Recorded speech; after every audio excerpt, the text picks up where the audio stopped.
War in the Middle East, the U.S. is getting drawn more and more into it. There's no congressional authorization for the U.S. participation in another war in the Middle East, so the time is probably now right for Congress to begin that discussion. But lawmakers also recognize the need for a strong U.S. response. Anyone who attacks the troops and puts Americans in harm's way is going to do everything we can to defend our. Earlier this week, top Senate Republican Mitch McConnell said the Biden administration's policies had increased the threat posed by Iran. And other Republican lawmakers said Thursday any response should be carefully calibrated. I'd like to know the president has a plan to not just stop this, but to put Iran in a position they will never do this again. Catherine Gibson, VOA News. The United Nations High Court will rule Friday if a case in which Ukraine has accused Russia of violating international law by saying its invasion was launched to stop an alleged genocide can move forward.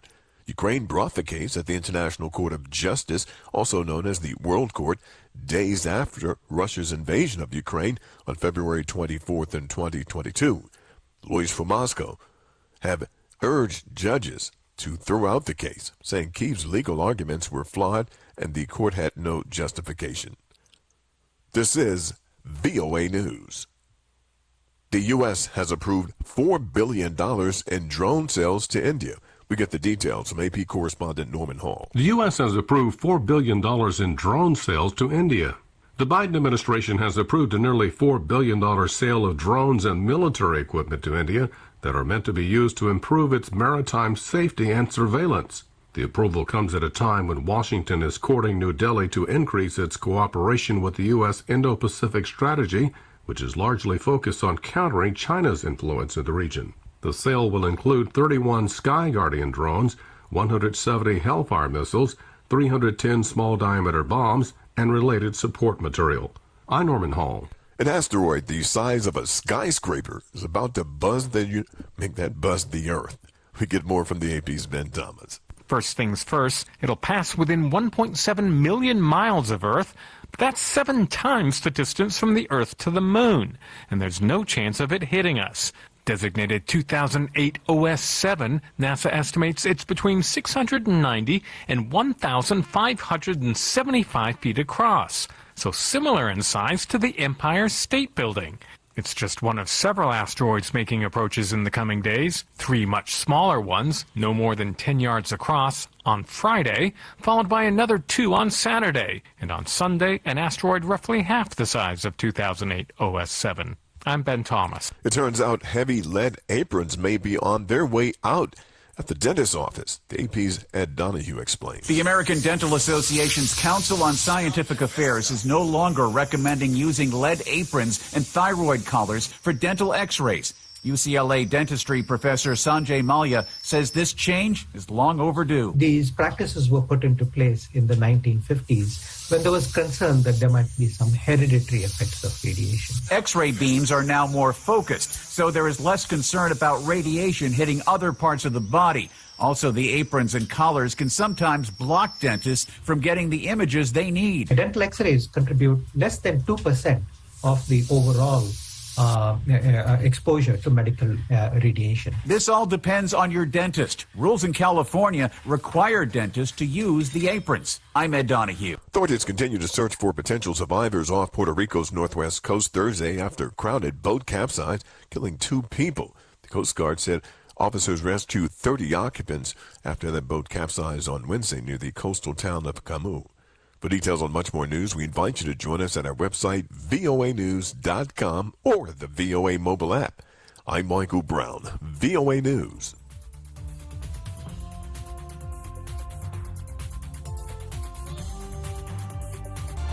World News on Radyo Katipunan 87.9 FM. Brought to you by the Voice of America. 3 o'clock prayer. You died, Jesus, but the source of life flowed out for souls, and the ocean of mercy opened up for the whole world. O fountain of life, immeasurable divine mercy, cover the whole world and empty yourself out upon us. O blood and water, which flowed out from the heart of Jesus as a fountain of mercy for us, I trust in you. Holy God, holy mighty one, holy immortal one, have mercy on us and the whole world. Holy God, holy mighty one, Holy Immortal One, have mercy on us and the whole world. Holy God, Holy Mighty One, Holy Immortal One, have mercy on us and the whole world.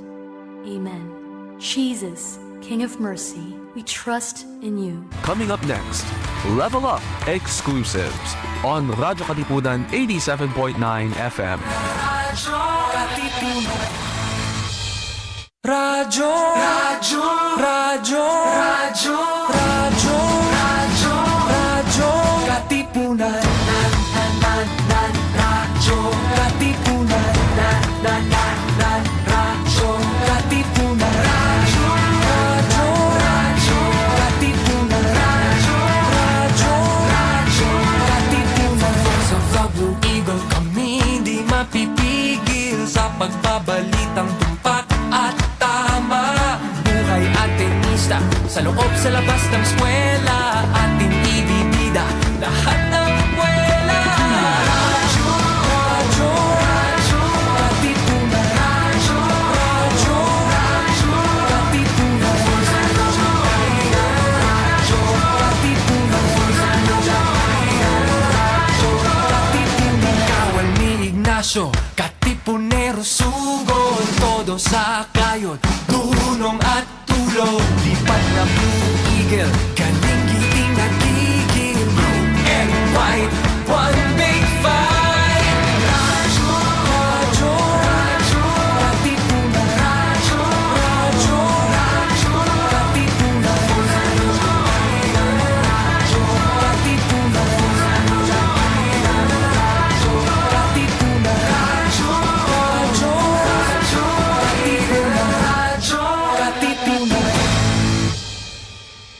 Mga Katipuneros, it's time to level up! Your talk variety program showcasing the best in media and other fields. As we feature the most loved personalities and the best practices of what we truly refer to as Magis. Together with multi-awarded multimedia guru Mr. Noel Ferrer, let's all level up every Friday from 3 to 6 p.m. here on Radyo Katipunan 87.9 FM. I'm here now in Hollywood for the very first Manila International Film Festival.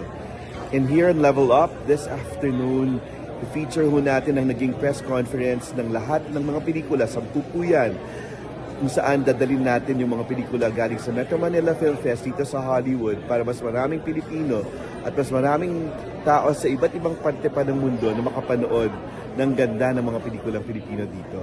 Then after that particular press conference, we'll feature one good conversation where we have all the actors here, the Screen Actors Guild, interacting with our actors dyan sa Pilipinas.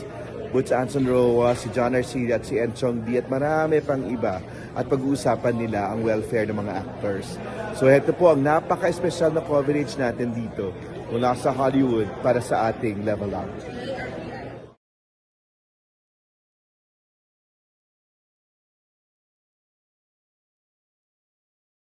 For the filmmakers or the producers, actually it will be for everybody, because one of the controversy also from Manila was that, and this is for Broken Heart Strip, because a lot of you guys were not able to be seen by a lot of people because you were not given the number of theaters compared to the other films.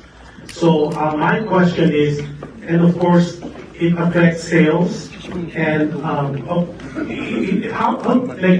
Benji, you're from here, and I know this is a production. I think this is your inaugural production, and to see this, how it came about, that I know for a fact the Broken Hearts trip didn't really get that much exposure as far as theater is concerned compared to the other 9 films.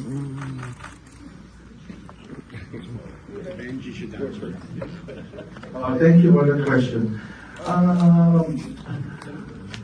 Hindi ko kasi alam yung tungkol dun sa mga gano'n. So, basta kami, binigyan kami na number of theaters na isushow itong aming movie. So, sumunod lang kami. So, wala kaming another question. Hindi kami nagtanong. Basta Kung ano lang yung ibinigay sa amin, yun na lang ang ipinagdasal namin. Thank you. Okay. Okay, go ahead. Hi, my name is Christy and we represent the UNTV Los Angeles News Center. And my question, anybody can answer my question. Now that the MIFM is already here in Hollywood, how does it feel? And is it the start of the beginning, achievement, or a dream come true? Anyone can answer. So in the start of the beginning, at the end of the finish. Okay. For me personally, I'm always excited to attend any festival and to think this is a festival by the Filipinos, for the Filipinos, and the whole American market is more exciting. Imagine, umabot tayo sa puntong ganito. I am very, I remember my directors who are not with us today.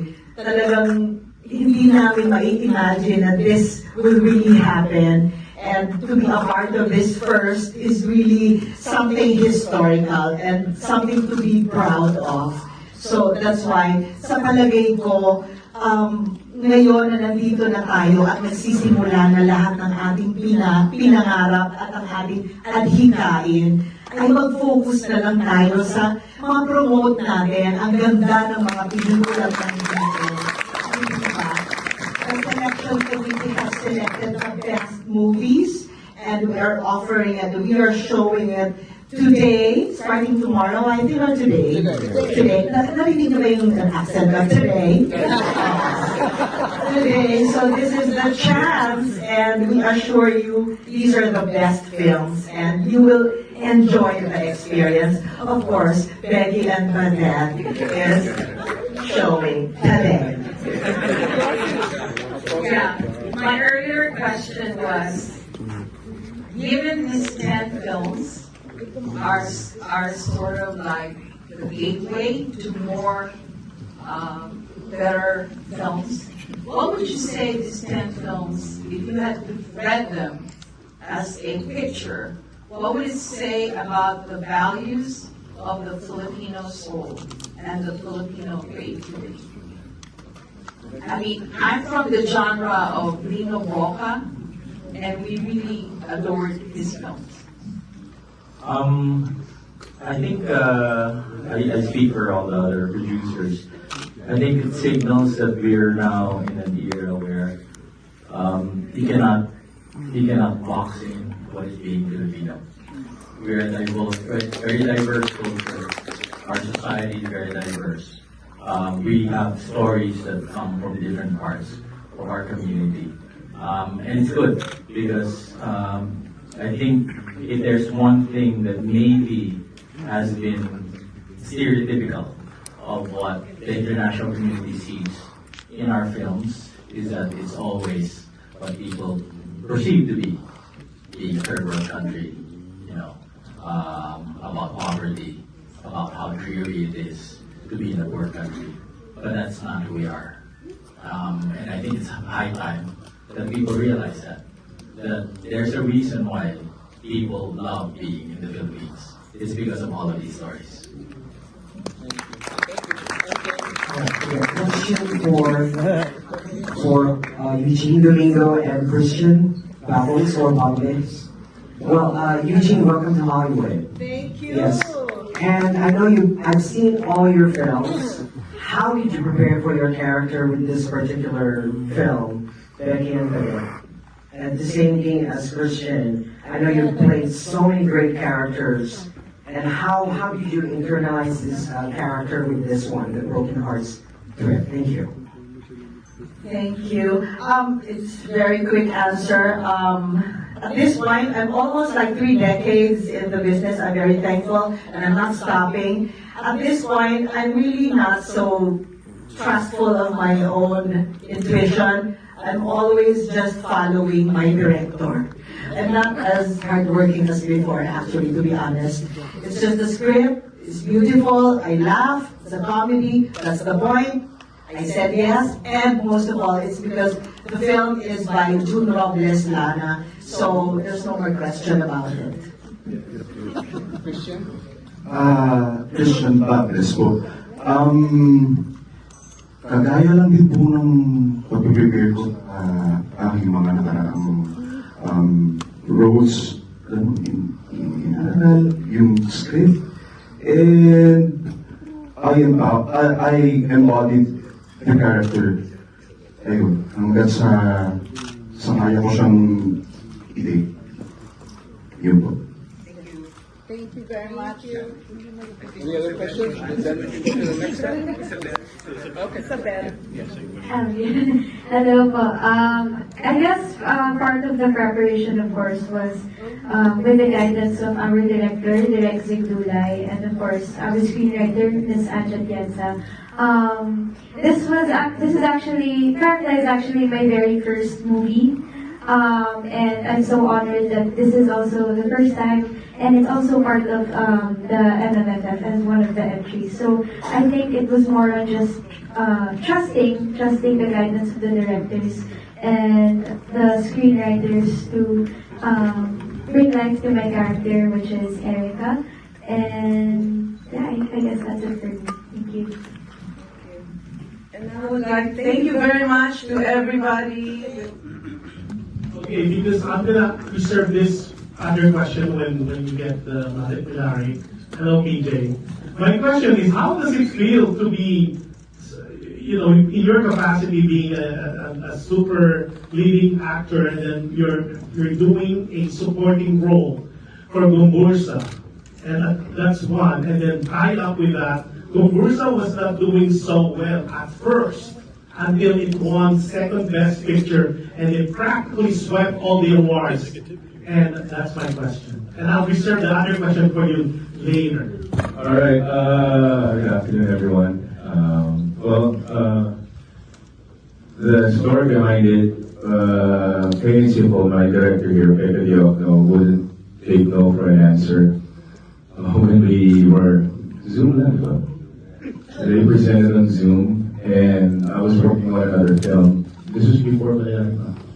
And then I said, I don't know if we're going to be able to squeeze it into my schedule because it's already full. But he said, PJ, I can't see anybody else doing this character.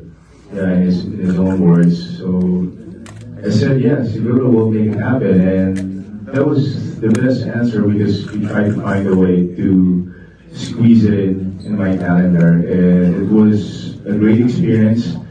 But upon arriving on the set and Pepe giving me the Spanish lines, I almost passed out after a good take. That was really hard. That's why I told him you only one. Because I thought I was only there for a couple of scenes, a couple of minutes. I didn't know the lines were long and it was in Spanish. But it was a beautiful experience going into the set. I didn't have a scene with him actually. I was on location. We were excited. We never had scenes together. Only we said into that. It was a beautiful experience. No. Lydia Dunstein. Lydia, please. Thank you. Hi, this question is for Beauty Gonzalez. Oh, hi. Hi, I'm so excited to see you in person. I've seen you in your movies and on television. My question, how do you feel? How did this new child actress, Erin, inspire you in your role in this movie? Hello, thank you for the question. I love working with kids since nag-stop ako sa showbiz na nabuntis ako. Yung comeback crew was with kids. And even before that, before I got pregnant, I'm working with kids. I'm very comfortable with kids. Actually, it's not like me teaching them. It's the kid teaching me. Sila yung nagtuturo sa akin pagdating sa set na you should be calm, you should be more open, you should more be explore. So parang baliktad yung nangyayari eh. Si Aileen yung nagtuturo sa akin sa set, which I really enjoy. And she's amazing. She's very talented. I mean, the whole film, we finished it on time, and mas hindi pa nga siya umarte, natatakot sa kanya. And yeah, she was a very good choice. Lucky. Thank you. Please raise your hand. Who's going to be next? Over here, please. Steve first. Okay. Hello everyone. Hello. This is question for Papa Boys. It's talking about good like last week. General saying and Sean, I know over CN just from ASCM, by the way. I know over the years you guys have been here so many times and had ADS or cinema movies and the TSC shows. How different is it? How much more special is it that you're bringing these films here for the first Manila International Film Festival? It's a privilege. Just what I was telling everyone a while ago, it's a privilege. It's such a fortunate position to be at. I am very grateful that I'm part of this first Manila International Film Festival. It's different when it's the Filipinos who gets to watch it. There's a certain level of pride, there's a certain level of appreciation when your fellow Filipinos get to appreciate your art or your creativity. So now that we're all here, and I assume that everyone's excited to get to watch the film, our hearts are full, and I'm speaking on behalf of the entire team that flew here. So thank you very much. Okay. Oliver? Hello po. Thank you for Apple Live. Pretty nice to see you again. Spoke with you last week. But my question is for the Gomerza team. What was the biggest challenge you guys faced during the production of the film, and how did you overcome that? Thanks for the question. We're actually supposed to start shooting before the pandemic. So we did our first production in March 2020, and a few days later the lockdown happened. So we were actually spending the entire pandemic working on the script, doing research. And when the restrictions had eased and just I made the decision to continue the film, it became a lifetime for many of us. So we just so happy to have shot the film in 70 days actually. But we were, we did a lot to prepare for it over the last few years, and so I'm grateful for the time that we had to make the film. We're probably Spanish. My question is for Mr. John Garcia. A few years ago, you had a plan of moving to Hollywood.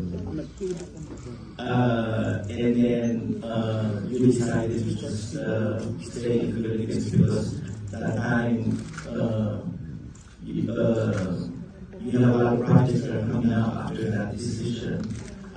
So you stayed. If there's an opportunity for you to be able to settle in Hollywood, would you still take that? Yes, I would love to. You know what? In 2012, there's this talent agency in San Diego who is very interested to get me as one of your talents.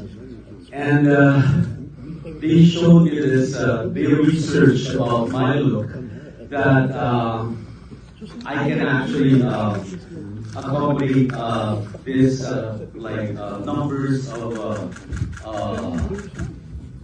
audience public in the United States just by my look.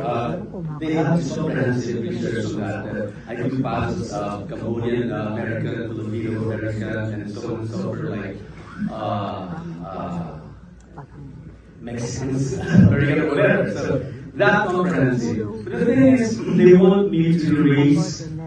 They want me to have this workshop that is called erase. They want to erase my accent.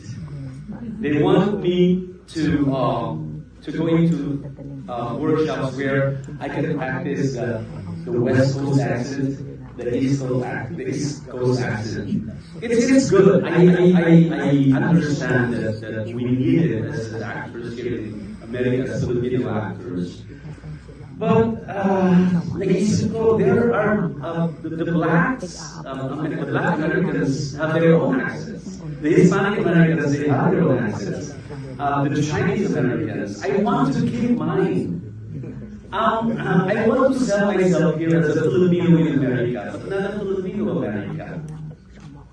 I know it's hard because we're still an ethnic group here, of ethnic people here in America, right? So we cannot really get a lead role ever. So I think I'm going to erase my accent. I'm going to compete with millions of Filipino actors who doesn't have an accent.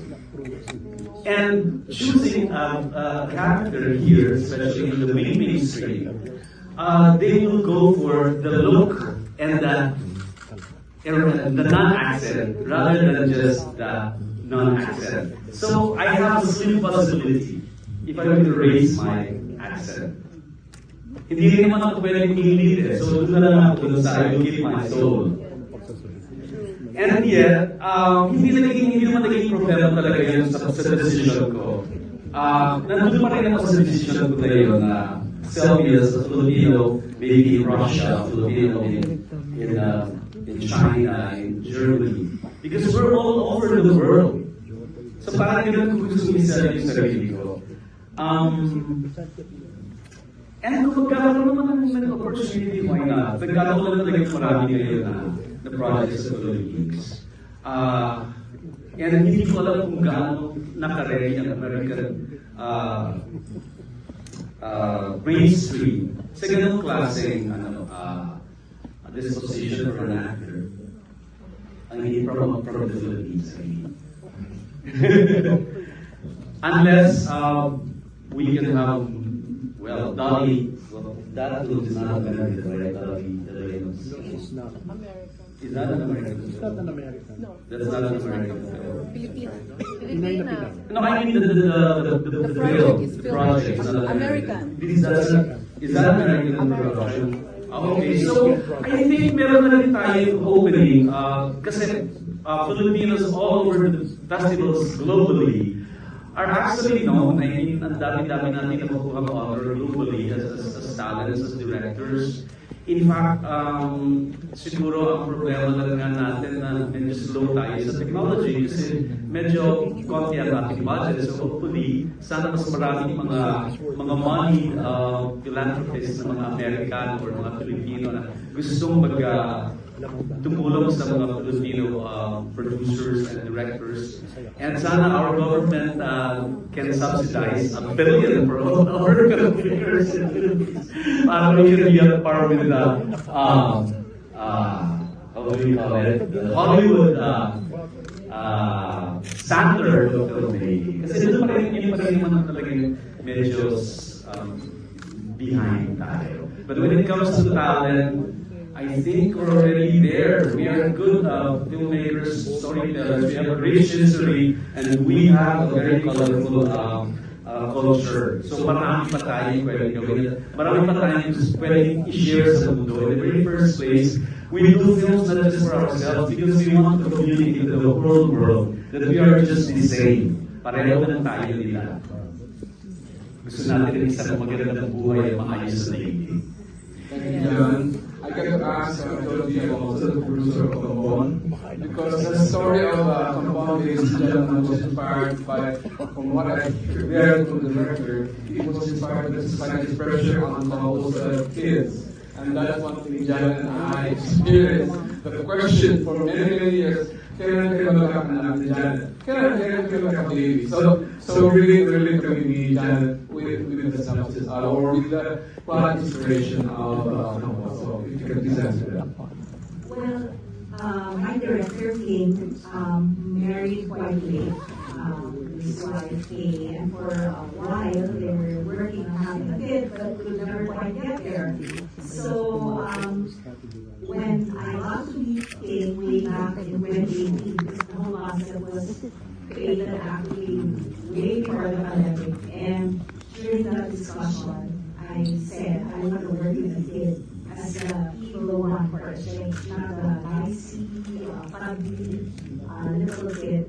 So he decided to develop a story around from his own experience in having a child, because for him horror comes in different forms, not just the occult, the supernatural, but from society itself. when you are always being pressured to having a family because if there are no kids, it's not going to be family. So that's where it all began. Thank you very much, everyone. Thank you. Beautiful and robusta. Thank you very much. Hi, thank you. I have a question for Jill. You are actually doing two historical figures. So, what do you do and what preparation do you do for this? The first one, I already explained with Robertson. I had a coach for the Spanish lines, but Pepe gave me the script before the shoot. It was quick, very quick, a few scenes. I already portrayed the role of a priest for a TV show before, and for the film, I booked Pedro Pelaez just to know more about him, just to know about the life in the 1800s. So I did some research on YouTube, just to know how it was during that time in terms of nuances and how they were. So I carried over to Mayari. When I started filming Mayari, I was coming from a vacation, and I found out when I got to the set on the first day that I had an acting coach, which was a blessing because I was also surprised that I was going to do 3 roles every day. Not that I wasn't prepared for it, but I didn't want to get ahead of myself. So I read the script one pass, and then after that, I parked it for a bit. And then I was flying back home. I read it again because it was really complex. There's just too many things happening all at the same time. So I had to rely on my director. I reread my script over and over. Every day after shoot, I would read it again. I would read it from start to finish, and I would have conversations with my acting coach for every scene that we would tackle, for every role. So basically, I just relied on them, and I just kept on reading and trying to understand what the movie was all about based on the 3 timelines that I had to do. It was a good experience, it was a good exercise, and it was really humbling because you cannot really get ahead of yourself, and these are figures that I still, am haunted. And I'm just really happy that I get to do these roles, at this point of my life and my career, and yeah, it's quite exciting. Thank you. Next, who's going to be next? There and then Josh. Okay? Go ahead. Good afternoon and welcome everyone. I'm Edith Empress from Balita Media. My question is, based on your experience, or probably what's your take with the Filipino audience in the Philippines and Filipinos here in the U.S.? So how do you think there are, especially, like having the billion of the results of what we had the recent MMFF. So there's a question about the Filipinos in the Philippines. What about here in the U.S.? Anyone? Hi, by the way, I'm Brian. I'm the producer of Malaki from Network Productions. Basically, hopefully you want to get in touch with our roots because as the moment, Network Productions are our first mainstream film in the Philippines, Malaki. And personally, I wanted to produce films that will not just entertain, but really infuse Filipino culture to every film that we're going to do moving forward. So I hope that's something that the Filipinos abroad will also want to experience. Josh? Okay. My question is for the Pedluco group. Most of us, if not all of us, This is Malyari, Josh. Yeah, I can answer it. I can answer it. My question for the kay John. Yes. We all, I'm right here, John. Careful. Wow, that's around here. Oh, wow. I'm okay. Yes, yes. Okay, John, the Penduko, most of us, if not all of us, grew up with Pedro Penduko, originally by Ramon Zamora. Yes. And then it was remade by John O'Gill. And now this is Lucelli, Mateo. Yeah, Mateo. So, what are we, they said this is the Pedro Penduko of the new millennium. Yes. Can you, because like in the past two Penduko, it talks about mermaids, Encanto and all that. What are we supposed to expect with this Penduko of the new millennium? Okay, at one glance, it looked like a folklore film. But it's actually more than that. Of course, the kids can enjoy it with their parents. But it speaks about finding yourself, trying to find your niche when these millennials and teenagers are, they thought that they were already adults and they can quarrel with their parents because they want to find themselves. Of course, there are some elements of magic, of fantastic effects, but these are all hyperbole. These are just symbols. In fact, the film talks about It talks about the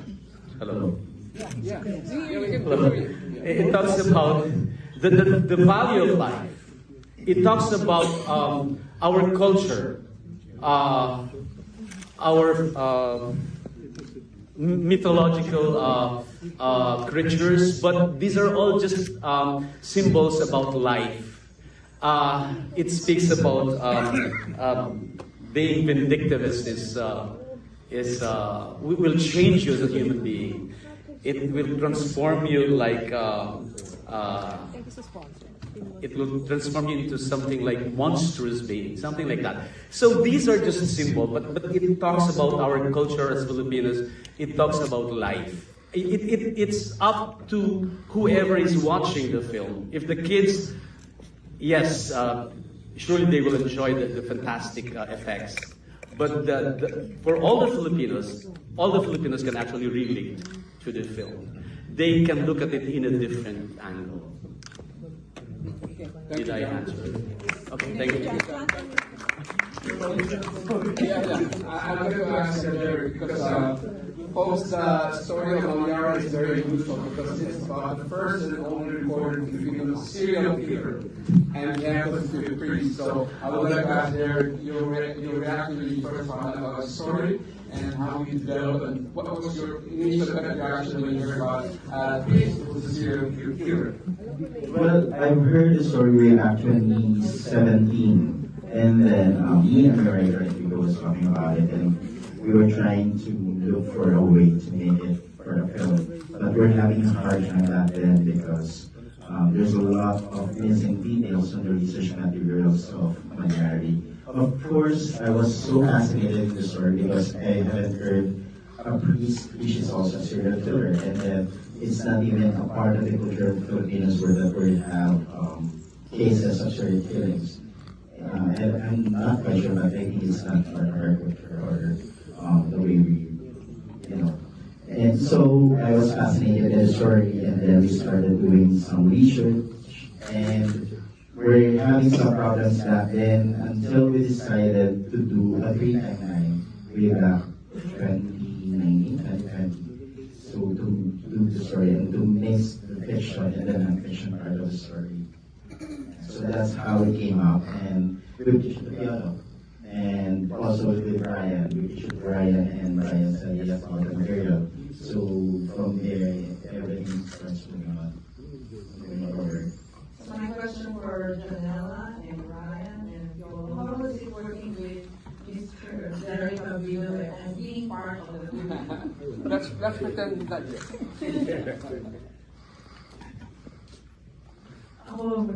Yes. Was amazing. Didn't work on a scene direct before. We worked with each other in another horror film, but I was only there for one day. And I'm really glad that I got to work with him again this time, longer. It was the first one was U-Turn, and yeah, it's always a great experience working with Derek. He knows what he wants. One thing I can say about Derek is he already knew what he wanted. He had a vision. So whatever was happening on the set, he knew his technicals. He knew what he wanted for a scene. So he would discuss it with the cinematographer and then with us. So whenever he wouldn't get what he wants, he would like talk to you and put you aside. But one thing I was really impressed about is that he knows his genre. He knows his story, and he knows what he really wants for a film. So that alone made the film kind of complete because he had a vision that we just had to follow. There were a lot of arguments, of course, but definitely the best thing working with Derek is we're able to compromise on things. And we are able to listen to each other. Ang dami namin din learning curve sa MMFF dahil actually first time in Simple and first time MMFF direct. So maraming mga bagay na kailangan namin tayo magpagdalunan. But the good thing with Derek is, we listen to each other. So that's why we're able to make that. So working with Derek at the very first time, parang kinakabahan ko that time kasi hindi ko siya kilala and first time ko siya mag-meet sa Manila. And he's like my father. Before kami pumunta sa set, pinapaalala niya sa akin yung mga you need to be like this, kailangan ganito yung action mo, yung mga ganyan. So, pag nakilala mo si Derek, parang ang saya na mag-work. I mean, the pressure nawawala. And yung mga, pag nakikita niyo na stress ka sa ginagawa mo, is trying to help you para ma-showcase mo lalo yung talent mo. Thank you very much, everyone. And now we'll ask you to hold for the photographer. It's here literally. And all we need is that chance. And I think we're done waiting for Hollywood to give us that chance. We're now grabbing it. Amen. Right? Yes. So, we have a host of extremely talented people. And again, the agenda for the panels that we set for this, there is no agenda. The only agenda is that this is peer-to-peer. We wanted this to be as an actor for 18 years now. Wow. So I'm excited to hear everyone's answers and to share their stories. Yeah. Hey everyone, my name is Carlin James. I'm an actor out here based in LA, and it's SAG-AFTRA, right? So I got my SAG card in 2016, and yeah. Hi, I'm John Briones.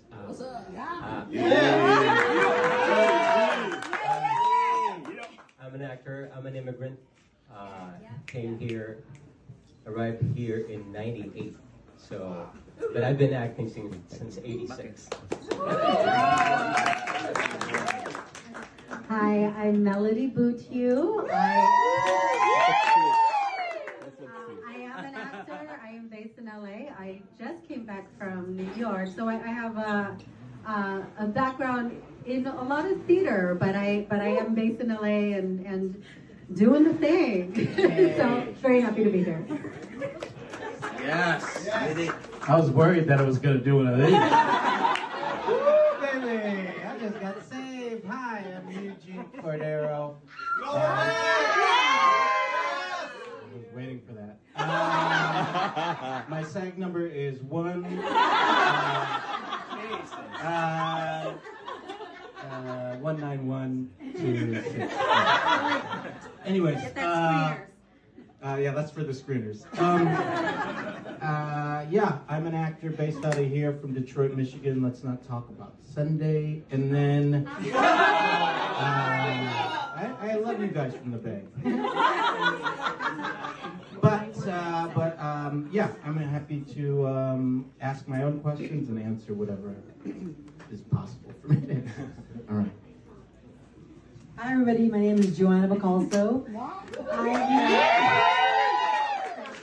I I'm also an immigrant, but I grew up in Toronto and then I moved to LA in 1997. And that's it. Can we also mention maybe like how you got your SAG card, right? That's something that we have someone from SAG who's also Pinay joining us, and she'll introduce herself. But can you share how you got your SAG card? Yeah, so I actually did it the back way. I did it through the modeling. At first, I'm a model, and I started doing commercials, right? And I used to work more before, but now. So that's how I got in. I actually got in with the just doing commercials, and so from there it just segued onto that. Awesome. Okay. We're zigzagging. Hi guys. Hi everyone. I'm Vincent Rodriguez III. I'm originally from Daly City, California, suburb of San Francisco.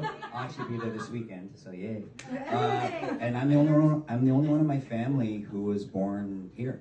They were all born in Manila, and I was the only one born here. So yes, I am Filipino. Who I was wondering if I wasn't Filipino. Oh, and I got my SAG card. Oh gosh, I don't remember. It was in New York. It was a long time ago. But I've been a member of SAG for not as long as I've been a member of Actors Equity, because I'm also a New York actor. So Melanie and I did a show together. So, but yeah, and I'm really happy to be here. Yeah.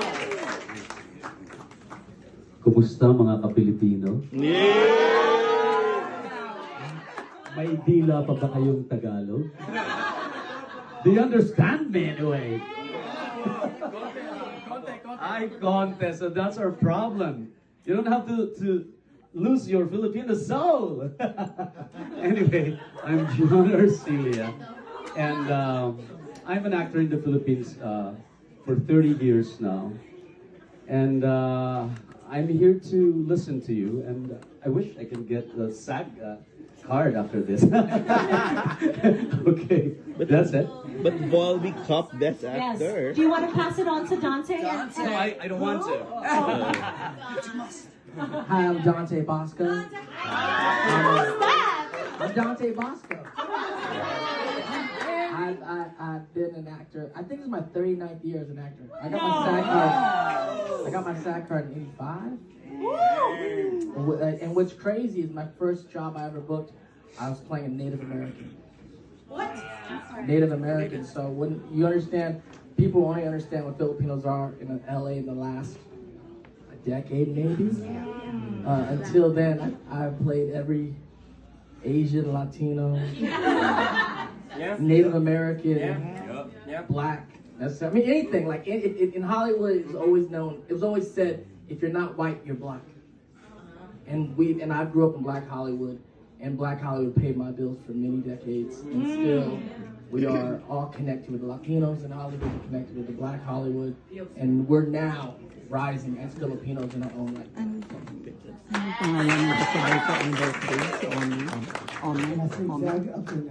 Hi, I'm Jason Rogel. Yes!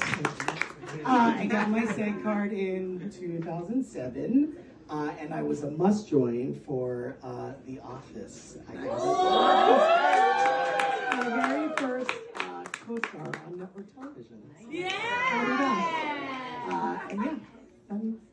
To you now. And, Tita Boots, Anson Roa, the legend. Maraming salamat. Magandang gabi sa inyong lahat. Thank you. I turned 79 today.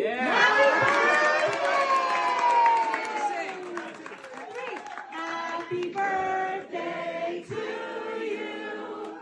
Happy birthday to you. Happy birthday, dear Tita Boots.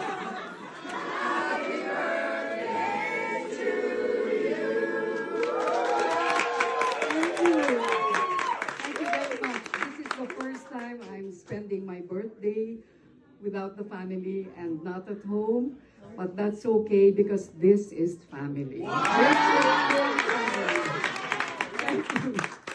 With that declaration of my age, I can now make a very distinct announcement and statement that I am not probably, I am definitely the oldest in this group. Will anybody contest me? Yeah. Wala. Sa atin po, when you reach my age and you're still active, as I'm still active on TV and film, I have a film that's showing now back home, one starting when we get home. I'm also starting co-producing when I get home. And still active in teleseries. My last teleserye was about maybe 10 years ago. And Giselle was my daughter, together with Agamura. Yes, and I remember that very distinctly. So as I was saying, it's so wonderful back home because when you get to be this age and you're still active like I am, the industry shareholders and co-workers, you know, have this brand or this label or this moniker for you, and very kindly they euphemize and say, oh, she is a legend. Oh, she is an icon. Oh, she's a veteran. And I'm really very thankful, but I always like to think that I'm someone who grew my roots in the industry. My father was an actor himself, and I've been acting since I was 18, so that's how many years ago. And so I'm just so happy to be dyed in the wool in this industry. And I thank the likes of Direct Joey Reyes, who is here, who was one of those who mentored me in acting years and years ago. Thank you very much for having me. It's a very memorable birthday because of all of you. Joining us also on this panel is a casting director from Disney. Let's introduce Aaron Testa. Hi everyone, magandang gabi sa inyong lahat. Ako po si Aaron Testa. No need to show off here. No need to show off. I'm a director of casting at Disney Branded Television, which works for Kids and Family Television for Disney Channel and Disney Plus. So we're different from casting directors, where we're casting executives that work at a studio and at a network, and what we love to do is go out to local shows, local communities, really go into the talent, go to East West Players, go to a Cape event, go to East West Players, and that's what we really love to do, and I'm really glad to be here today with you all. Awesome. All right, please stand up, introduce yourself. My name is Patty Salambiras. I'm not an actor, but I do work at SAG-AFTRA. So I'm here representing the union that these people are on. Most of them are on, and hopefully we can get everybody else in as well. So I'm here to answer any questions you guys have. All right, so let's get this conversation going, okay? A lot of people here are actors. If you are an actor, raise your hand. Yeah? If you're part of the union, raise your hand. Okay. All right, so must join. Almost there, right?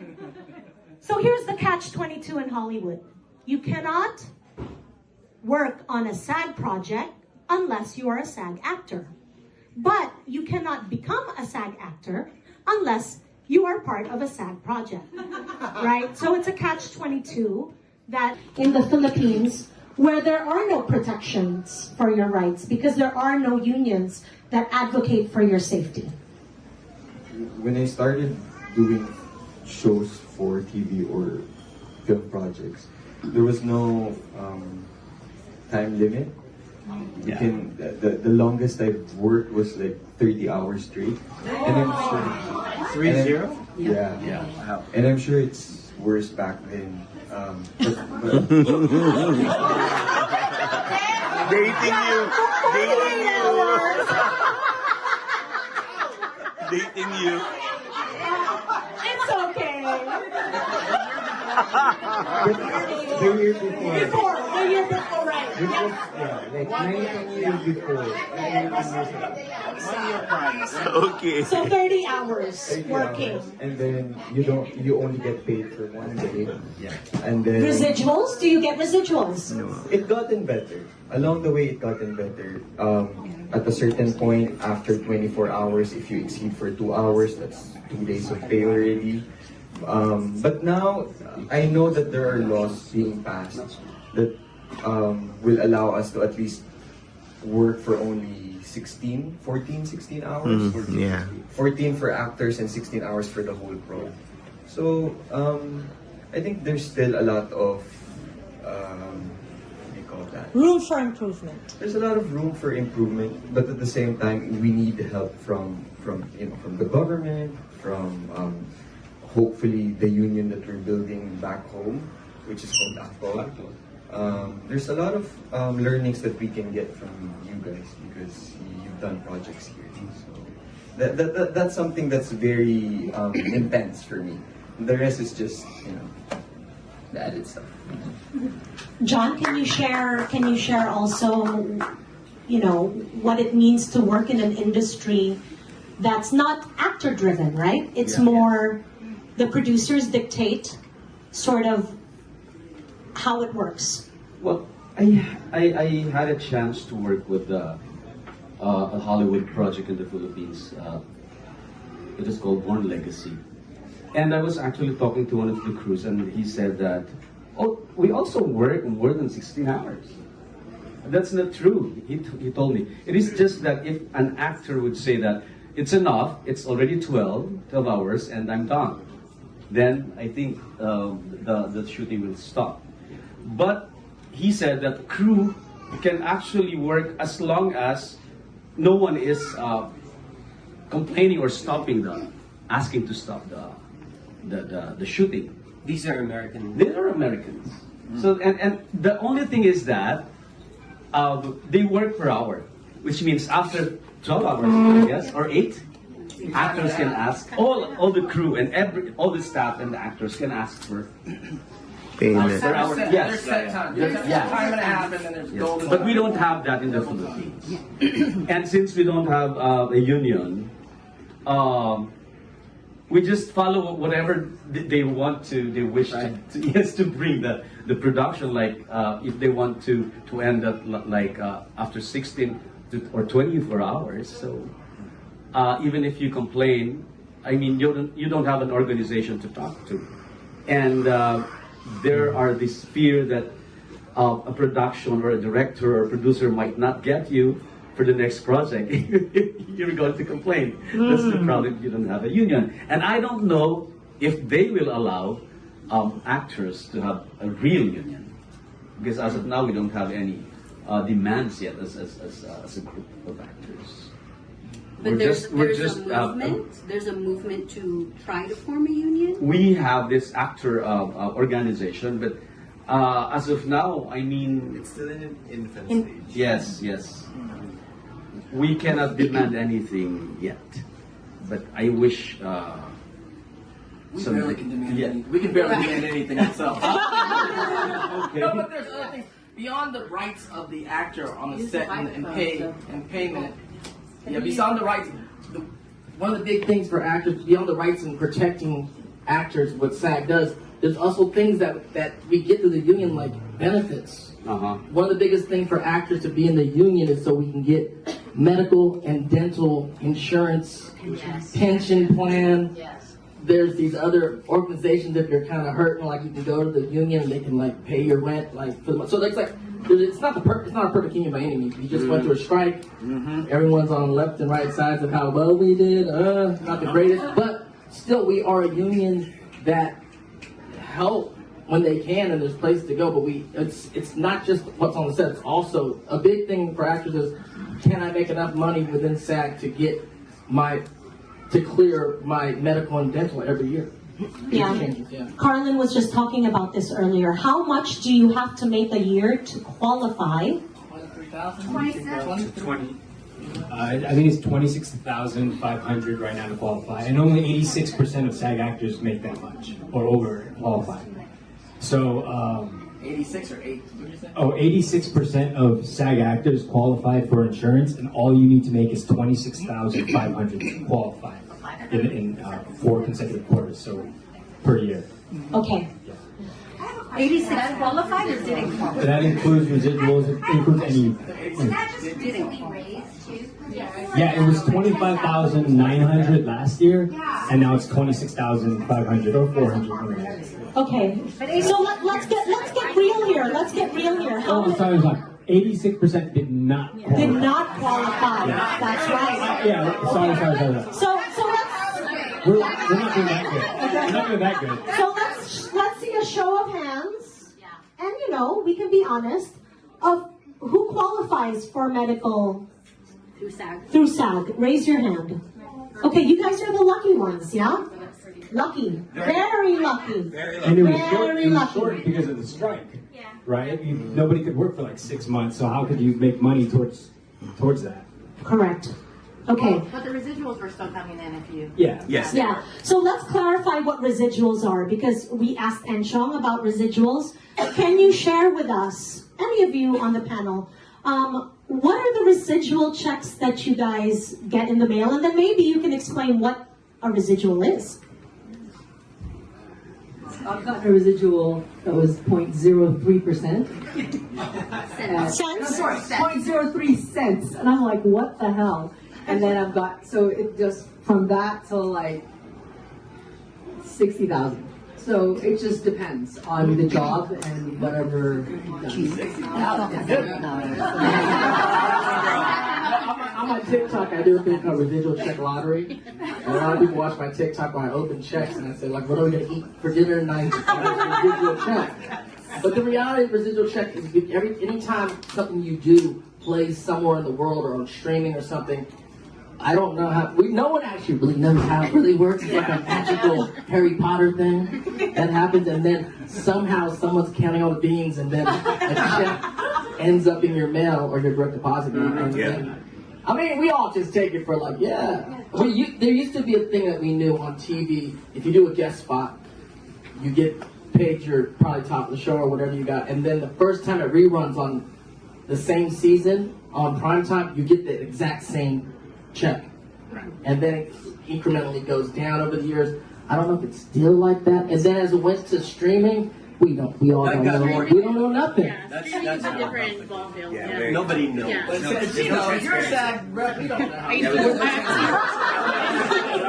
used to work in residual processing, so I used to process all of your guys' checks. So I'm supervised for that. I'm far removed from there now. But yeah, with residuals, it really depends on the contract. So streaming is a whole different field.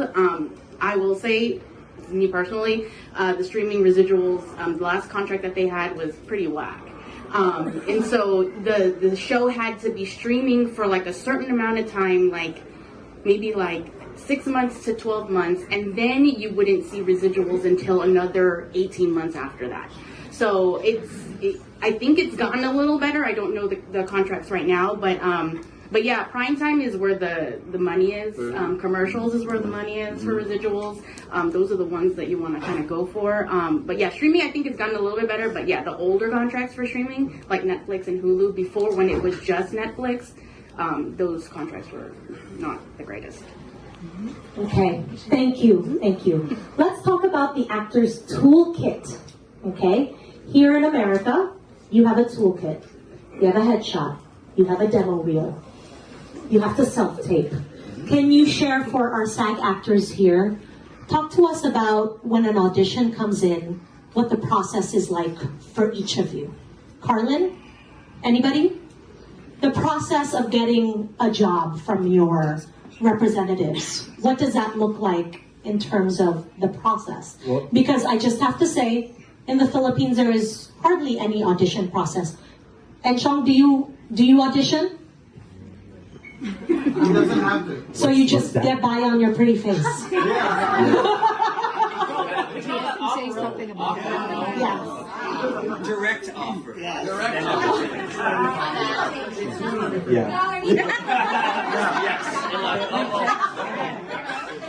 No, but I'm pretty sure it's the same. I'm pretty sure it's the same at a certain level here. Like for It's not. No, I mean for like A-list actors, they would still go on audition. Yeah. Every now and then. Depends on the project. They have a meeting. Yeah, you can. Yeah, of course, yeah. You say that you had to audition for Gomburza. Did you audition for Gomburza? You did. No. How you did? But also, I think if there was There's a reading or something process. In it, so there's a different situation. Carlin, can you share with us and pass the mic in terms of what does it look like when you get an audition? What's that process like? So you get an email, and they let you know that you have an audition. And before, pre-pandemic, you go into a place and you audition in a room. And now it became self-tapes, right? So you have to basically film it yourself. You have to light it. You have to do the sound. You have to do all the work. You have to find someone to read it with you. You got to do everything. You have to produce it yourself in a quiet space. And if it's a violent scene, you can't have your neighbors calling the cops because that happens, right? And then you got to just basically upload it and send it in by a deadline. If they like you, I feel like they used to do callbacks in person before. I do a lot of guest stars, or like that's where I live right now, guest star land. And there's not so many callbacks now. They just kind of book you off tape. Before, guest stars used to have callbacks in person, which was fun. And then, I mean, that's just pretty much it. And then if they book you, your agency lets you know, you do a fitting, you work. I mean, this guy probably doesn't do that anymore, but. Let's not assume. Can we not assume, guys? Because we're all being real here, right? Yes, absolutely. Let's be safe in how we're talking about, because we're all having different experiences. And I'm just going to say that right now. I have no idea what you guys came from today, and what your last 4 years of your life was like. I can't say anything about that. So I have compassion and space for you, and I think we should keep that in mind as we bolster each other up, and because this has been some really challenging times. Being on the picket, some of you said, "Oh, hi, we met on the picket line." I'm like, "Of course we did." That's one of the most depressing places to be, and one of the places that I couldn't imagine not being, because those are the people that I'm going to be working with. These are the people whose kids are going to have birthdays and on set, and I'm going to be the person in the video singing happy birthday or holding a cake. Like, the people in the industry become your family. Actors, creators, casting, what's up, man? I heard about you from someone else, and I'm like, oh, that guy. But like, we're all connected, and the world gets smaller in this business, and if you're worried about like where your career is going, continuing to do this for the reason that you have in your heart and your spirit is what's going to keep you going, and it's what's going to save this industry. Is us, the artists, the people who wake up and like, I want to sing today. I want to create a story today. I want to go with my friends and sing a song or do a workshop or something like that. That stuff has saved me so many times, and some of the people on this panel that I have the honor of sitting here next to, I've gotten to work on projects with them, and working with them like did something for my spirit. And so I wanted to share that, and also just say like, it's real. It's really happening. We're all coming from different places. So I love you all, and I think John had the mic last. John, can you share with us your process when you get a film audition? Do you still audition?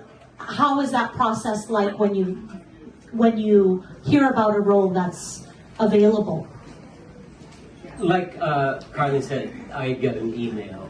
Well, my wife reads the email, and then she would tell me, "You have an audition," and then I would read the sides and then study it, and then I have to work on it. Sometimes there are times when I would go, I don't want to do this because this is not me. I can't do this because I've gotten so many rejections that I know I've started to put a limit, or basically telling myself, don't be desperate. This is not you. Don't put yourself out there that they're gonna hate and they go, oh, that John Briones can't act, and that is not good for you, right? So there are times where I go, you know what, I'm gonna pass because I haven't been working. Before I got my break, I haven't been working, and so I haven't been really sharpening my tools, and I feel like I am not equipped for a lot of the auditions that come my way. So I'd rather say, no, I don't want to do that. But sometimes my wife would go, no, you're going to do this. We have to pay the bill. And that's real. And that is real. And a couple of times, I booked the gig because she scared me. and of course, sometimes desperation. It's all about the luck, being at the right place at the right time, and the right mentality and the right frame of mind, and maybe that frame of mind at that moment will help that piece, and you alter that thing, and you change it, and you go, this is the best I can do, just pass it on to them. And yeah, did I answer your question? No, more than I asked. Thank you for the honesty, Eugene. For auditions, if we're being completely honest, are varied. I get offers on various things, and then I have to audition for various things. The things that I audition for are usually the things that I get sent that my reps have gotten me in. They know I can do it, but they're just, that company or that casting or whatever just doesn't think I can do it. So I do it. And you know, that usually doesn't work out for me because they're not looking for me. But nobody's ever been looking for me. So my audition process started, real talk, if I know my SAG numbers or whatever. But I started, career-wise, I've slowly built it. I was this small parts to bigger parts. And every part that I would get would be because of the thing I just booked. Because they trusted me, I did my shit, I showed up on the day, I did what I'm supposed to do, and they liked it. So then you move on, and then hopefully those people become, you know, so and so and so and so and so and so. But the huge part of it is, a long time ago I stopped taking it personally. It's a business. This is a business where a bunch of white people are scared to lose their job. And it starts from the assistant to the casting director, to the casting director, to the small producer, to the big producer, to the head of the company. Everybody's losing money, so they're scared to take a chance on somebody they don't know what they are. And when we were all playing Native American, Latin characters, I wasn't getting that anyway, because they were like, he doesn't look that enough that he could pass for that. So they didn't put me in a box. So now that I'm booking a bunch of shit, I don't want to be put in that box either, right? So what happens is you audition for the shit that you do, and then you trust that it's a business. If I don't get it, it's not because I didn't crush it. I did. It's up to you if you want to take that chance. And that has nothing on me. I don't gain anything from that. So I audition for everything. All of the roles that I'm getting offered, I take. And if anybody has any shit to say about it, I go, well, I'm acting. My job is to be an actor. They offered me this role to be on Sesame Street. I'll do a Sesame Street thing. You offer me a role to be a murderer over here the next week, I'll fucking kill some people too. I don't care. That's my job. That's what I got hired to do. That's what I'm excited to be. And other than that, you're just taking it for the business. So it varies. But as long as you're going in there with the preparation that this job is a job and I want to keep working on my job, then you just take it all regardless of how much self-tape you have to do, if you get to go into the room, if you get a check, or you get, check what your avail is. Any of that stuff, it doesn't matter. As long as, at the end of the day, you do your work, that's all you can do. Thank you. And Eugene are saying, because I went through something similar the last few years, because after Crazy Ex-Girlfriend, which was already like a feat, because I'm playing a straight character, and I'm Filipino, and in real life I'm gay. And I know you think it's funny, but in New York City, when I was there for 11 years trying to be on Broadway, and Broadway never hired me, that really messes with you, and that was my narrative for a long time. And a very pivotal role model in my life said, when are you going to change your narrative and stop talking about what you didn't get? And I said, well, the reason why I haven't forgotten it is because if you forget your past, you're doomed to repeat it. So what I had to do is I had to learn how to not care about the things that don't matter, and I had to think of it as, you know what, this isn't business. You don't want me in your show? that's fine, because this big TV company in the other coast just hired me to be a lead in a show, and now I'm starring in a musical TV show, and I have barely any TV credits.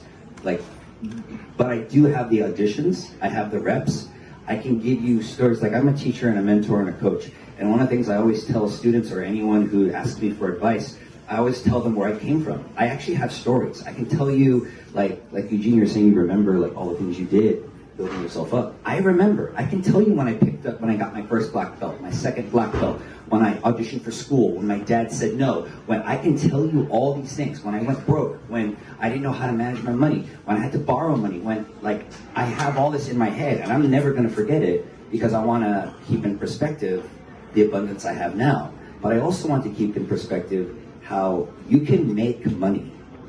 They print that, but you can't make time.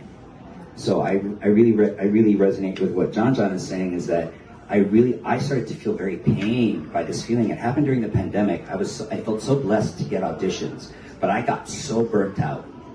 So I didn't want to do it anymore. And these were roles, you guys, same thing. I wasn't right for these roles. Why was I doing this? And I got to a point where I booked with Love, Prime Video, and I was the lead, and it was a great part. And I talked to my manager. I said, I don't really want to do what we did before. That really made me not like acting, and I feel really blessed to have the roles that I have. But if I look at the roles I have on my resume, those roles are very right for me. They're right for me. The roles that I've been pinned for, I had callbacks for, yeah, they were up my alley. But if you look at the ratio of that versus all the other ones that I was asked to audition for, which I of course said yes, because I wanted to make a good impression on Abrams or whoever agency I was with, because I felt like I had to prove myself, you know, because I'm not white, handsome, 6 foot and tall and whatever. So instead I doubled down, and I'm just going to focus on being my authentic self and trying to make an impact in the world and be me and be a source of inspiration for other people, because I know it's not really about me at the end of the day. Like, it's really what I can offer you. And you know, I'm not here forever. I'm not. My work is, and the feeling that you have from a memory you have of a conversation with me, or a feeling you have from a scene I did. Like, people come up to me not knowing who I am, and when they say, "Hey, you look familiar," and I was like, "Yeah, I'm an actor," and they look at me, and they start to freak out. Like, they go back in time to that moment and they relive it. The emotions all flood. They're not actors, these are normal people. And so when you see that happen to people, it makes you go, whoa, there's power here. I want to be responsible for it, and I want to make sure that I'm doing whatever I can to keep myself healthy so I can stay in this business, because some of us have been doing it a while, continuing to inspire other people, and that's what I feel like that's what it's really about. Like, that's why tonight I think is really important. Is because we have an opportunity to come together, kumbaya, talk about what's going on, good, bad, everything in between, and then from tonight we can do something about it. And a lot of us already are, but hopefully tonight we'll be more inspired and we'll do something a little different, and we'll have a bit more hope, a bit more faith. Maybe we will go into that acting class. Maybe we'll take that voice lesson. Maybe we'll say no to that audition, and we'll email that agent and say, I don't audition for these roles. These are not right for me. I don't have to say yes to you. All the time. All the time. No, you're in charge. You're the artist. The world loses something if you don't do what you do, because none of us are like you, and none of us have your imagination, or your history, or your passion for those stories that are in you. So, and it's taken me so long to learn this, and I'm still learning it. So I'm not saying this as like I know and listen to me. No, I'm in this with you. I'm in it right now, and that's why I'm here. Thank you. I just want to ask some question.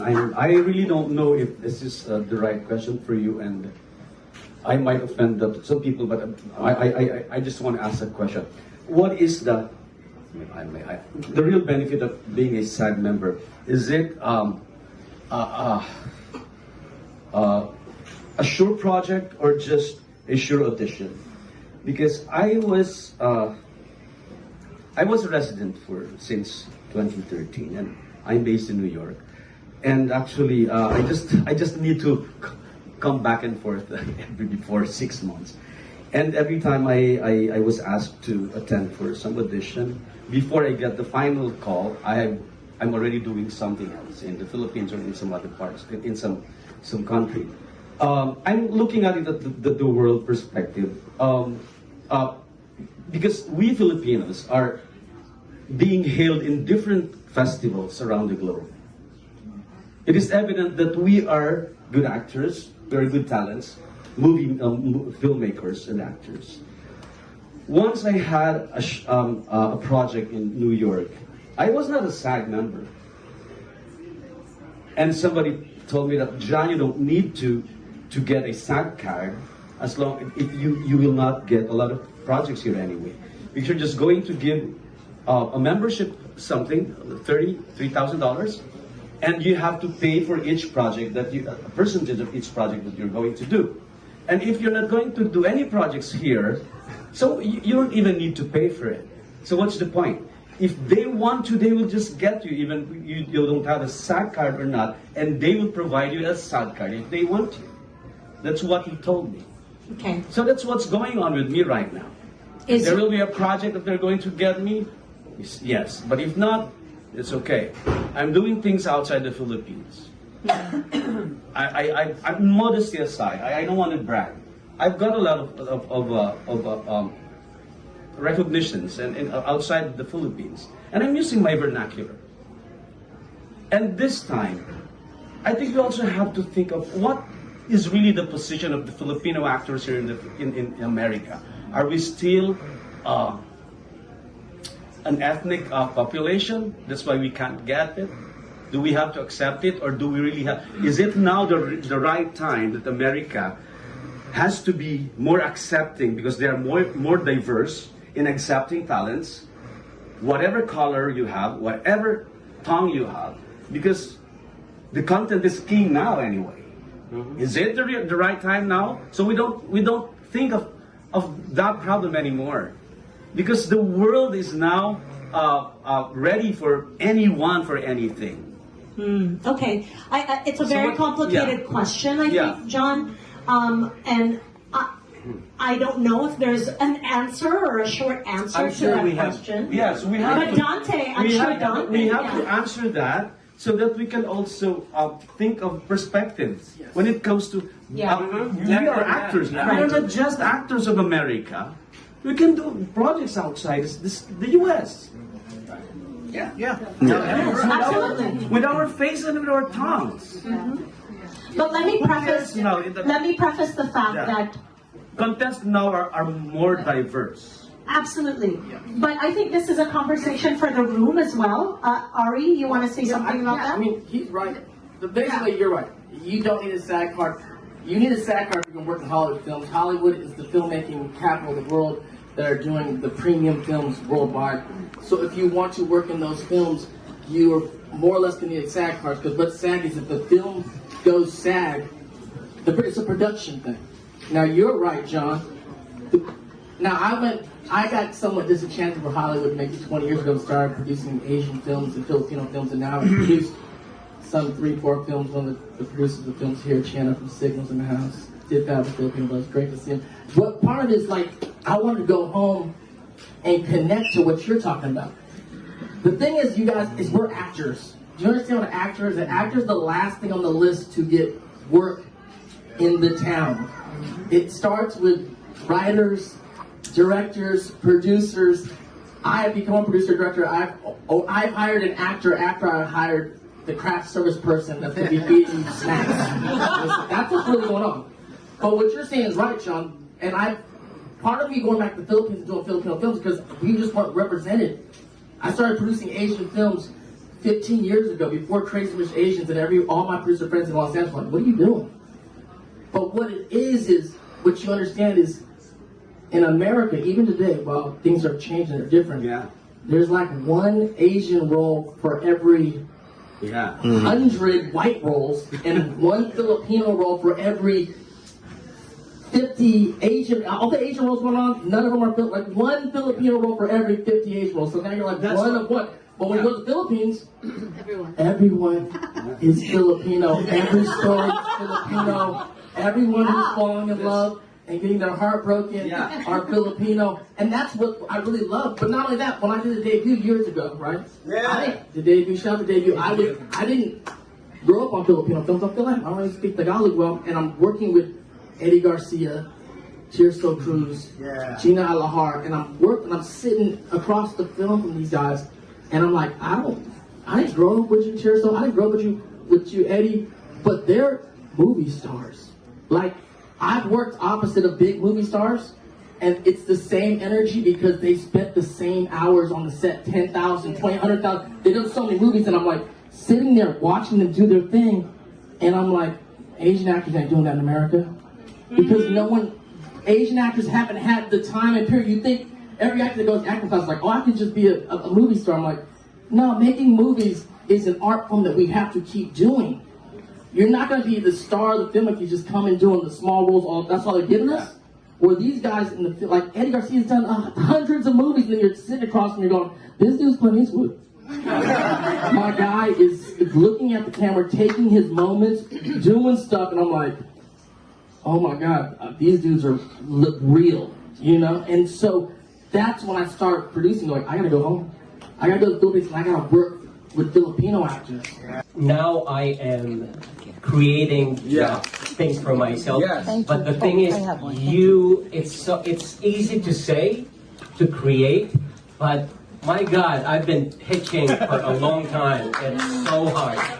It's fucking hard. Sorry. But yeah, you're right. You need to, because no one's gonna write for you. You need to create that job for yourself. Also, to answer your no, you don't have to have a SAG card if you don't live here. But if you live here, for you to live, for you to survive, it's the TV, and you cannot work in TV if you're not a SAG actor, and you need a SAG card to be able to sustain yourself. And so, Okay. Can we hear from the Pinays in the panel? I love you guys, but Melody, Joanna, Tita Boots. Question or just, no, just I think this is a conversation where we have a lot going on. No, sure. I think, and I feel for me, I am a working class actor. Sometimes I'm working in very high profile things, and sometimes I am doing a reading of an incredible new Filipino play. And that just happened the other day by Nicholas Palato. And for me, so much is it's connecting and finding those people in your community that you can uplift, that uplift you, that you can continue to tell the stories and work and just dive into a script for a few days. There is no predictability in this business. There is no just ladder that you climb and you get on the next rung and then you get on the next rung. At least for me, it hasn't been that way. I have, done what, I made my Broadway debut and then I came back to California and I was like, now I need a day job. There's just the ups and downs of it all. I do still self-tape. I do still, audition. Some, and the roles vary in size. And sometimes my neighbors are doing construction and I have to jump out and go, hey, you guys, do you think you can just keep it down for a little bit? I'm just 15 minutes. I'm just going to knock this out. So it's just those are just the practical things of the day-to-day that we have to do as actors. But for me, my goal has always been to work with people that I respect and admire. That's kind of the energy that I put out there. And people, and I've been very, very lucky to be able to collaborate with artists that inspire me, that I'm so excited to work with. And like I said, I do have my SAG-AFTRA card. I played a nurse on The Practice. Someone got raped, and someone was checking in, and he said, "And you are?" That's how I got my SAG card. I played a lot of nurses. When people are saying, "I don't see enough Filipino nurses," I was doing it. I was playing a Filipino nurse. But then I've had other opportunities in theater, and I've been really, really lucky to tell Filipino stories, to put voice to that. And that has been very, very important to me and something that I can continue to do and want to continue to do. And I'm always consider myself very, very lucky when I get a chance to do it. Yeah. Thank you, Melody. Tita Bots and then Joanna. Yeah, thank you, Giselle. Just two things. I'd like to share with you perspectives from home on the institutionalization of practices and organizations to protect the rights of the workers. We have two organizations, more actually, but the mostly recognized ones are the Film Academy of the Philippines, which is composed of professional guilds, directors guilds, producers guild, actors guild, down the line. Unfortunately, when it was born out of a law that was enacted in 1981, it didn't proliferate much because of the leadership of the organization. But now, people, including the government, are trying to work to spruce it up and to put it back on its feet and function as it should. So that's one. We have the Film Development Council of the Philippines, which is the de facto film commission. It has not been proclaimed such, but it functions as such. It is headed by one of our more popular actors, Tirso Cruz III, who is here with us, not tonight here, but who has an invitation now for everybody for an FDCP discussion, I think tomorrow. On Thursday. And it would be nice for you guys to come here since you're all since you're all invitees for this. So that's two. And then in another vein, in a more humane level, on its 50th year now is the Movie Workers Welfare Foundation. Okay, it's non-stock, non-profit, it's private. It was established 50 years ago by the former President Joseph Estrada at the time when he was a great big superstar producer and politician. He was mayor of San Juan. And on a very simple twofold mandate, it just wants to provide health and welfare benefits for the marginalized, the underserved, and the underrated, and the underpaid workers, and to help educate on subsidy basis the cineasts and the interested members of the public or the schools with subsidized film education through its education arm, the Noel Film Institute. I think Giselle's familiar with that, and John here.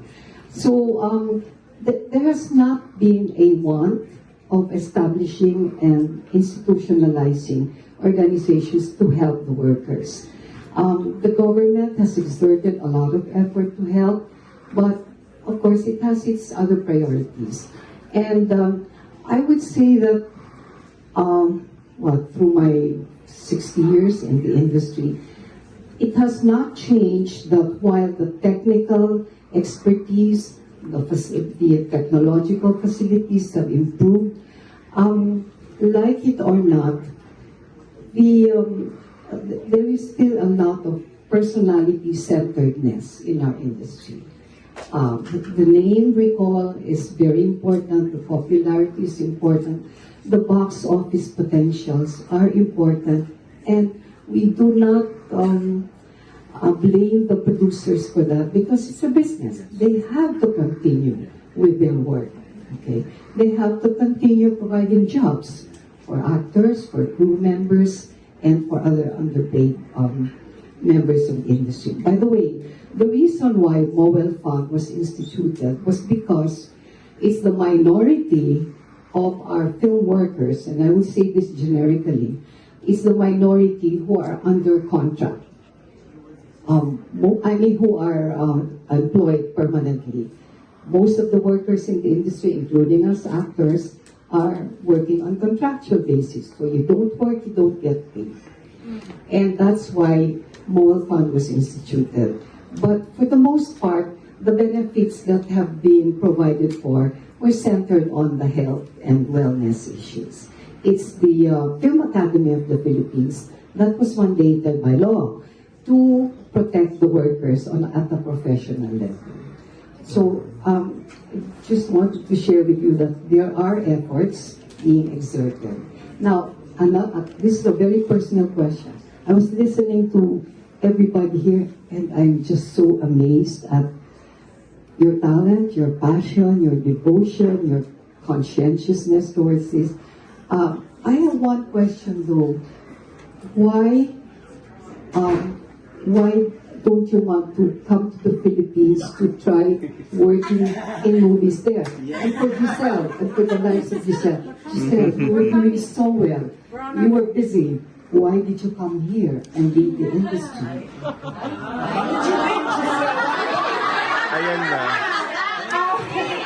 So we want to hear from Joanna. I think this is a great time to pass the mic to our people that are here. Like Mads. Mads is sort of like, Mads and I were working in the Philippines, right? We came here. Why? Can you share maybe your perspective? Passing it on. Actually, I've been dying to speak just because I feel like I was in the tipping point. I am from Manila. I grew up in Manila. Batanggenya ere. Kahit mestiza yung mukha ko, Pinay ako. Lumipat ako dito. I moved here 2 months before the pandemic.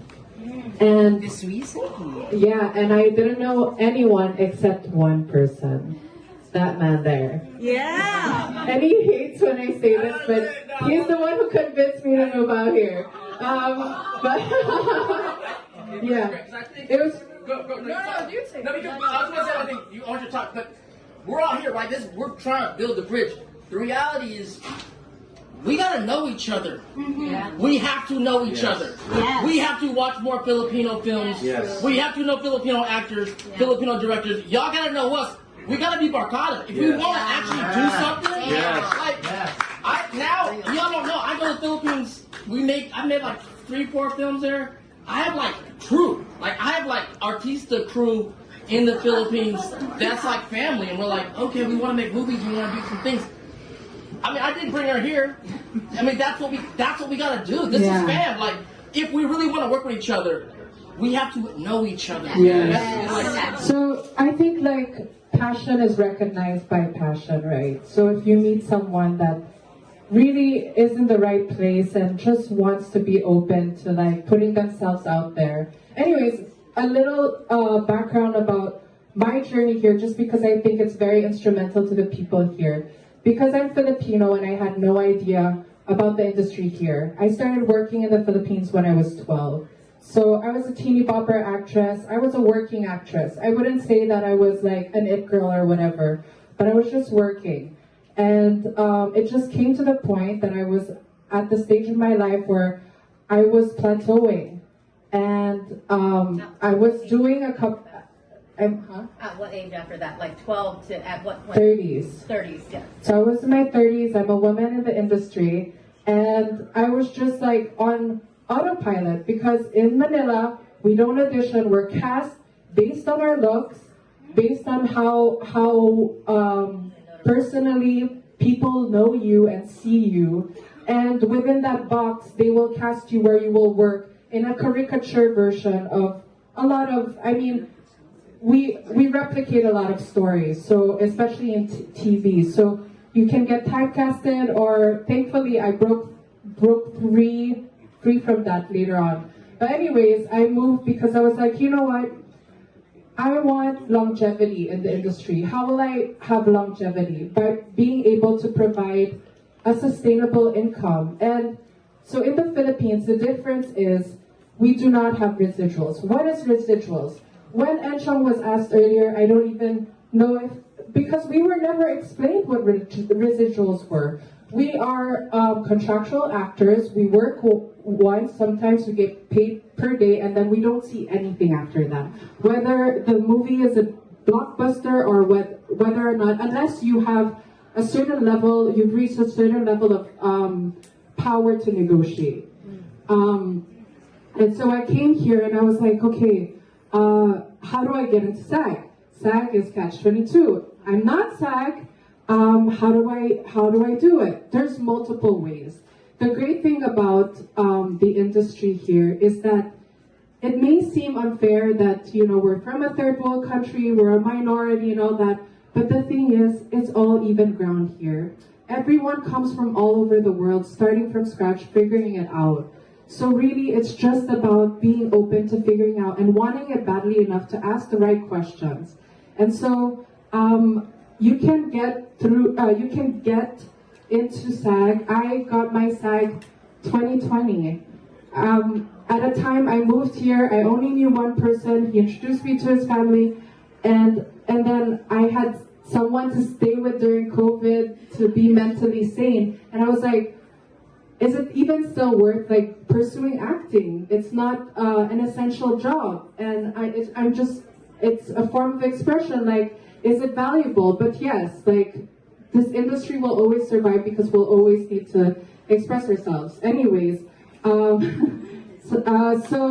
how you can get to SAG by doing extra work. So it doesn't mean and the thing is there's nothing beneath you. If you really want to get into the union, you can get extra credit, and then you can be part of a film. Hopefully, if the director wants to work with you or the producer wants to work with you, badly enough, they'll Taft-Hartley you. So that's the term they use, Taft-Hartley. When you're Taft-Hartley, that means you're eligible for SAG. They sponsor you. Yeah, so they sponsor your first visa.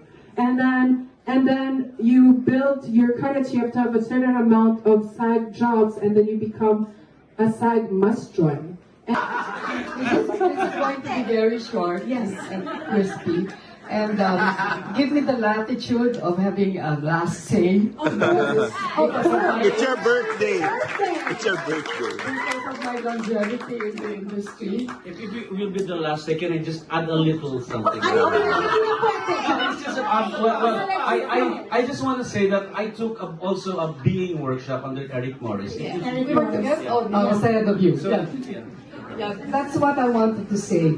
It's good, it's advisable, it's admirable that we are studying this, imbibing all of this in order to come up with excellent, commendable performances and to bring the attention of the world to the Filipinos.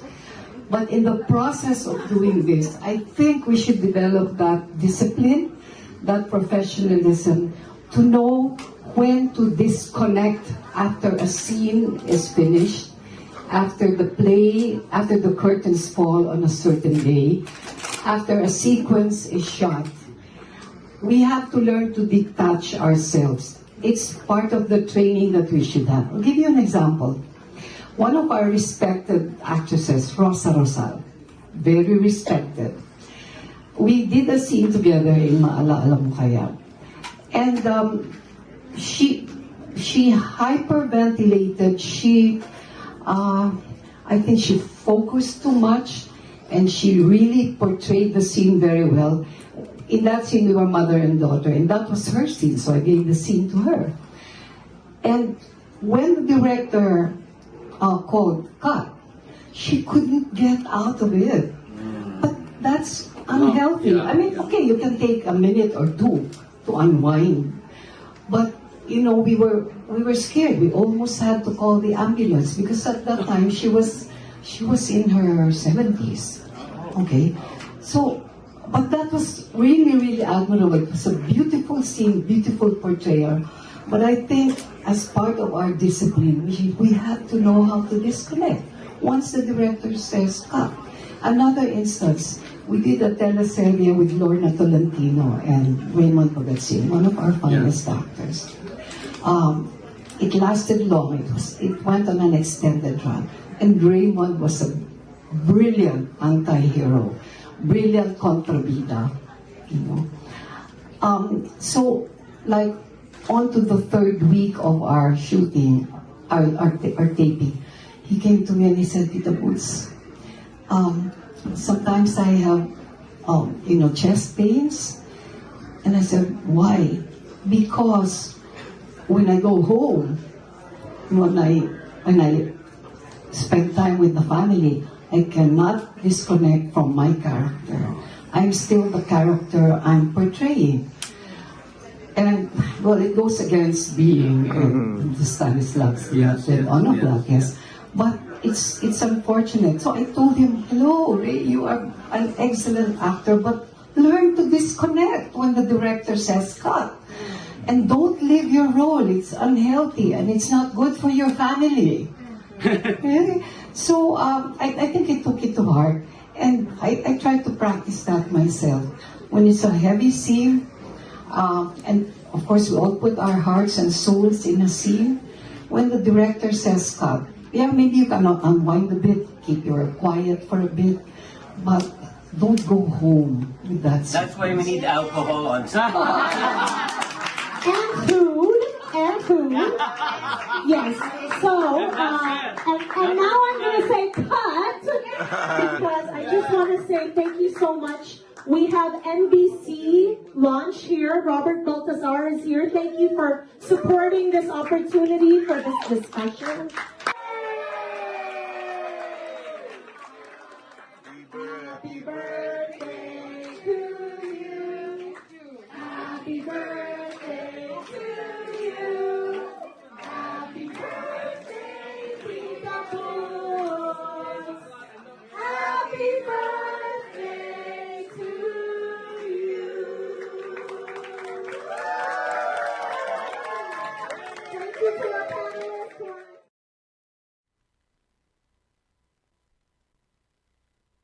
Mga Katipuneros, it's time to level up! Your talk variety program showcasing the best in media and other fields. As we feature the most loved personalities and the best practices of what we truly refer to as Magis. Together with multi-awarded multimedia guru Mr. Noel Ferrer, let's all level up every Friday from 3 to 6 p.m. here on Radyo Katipunan, 87.9 FM. Radyo Katipunan, 87.9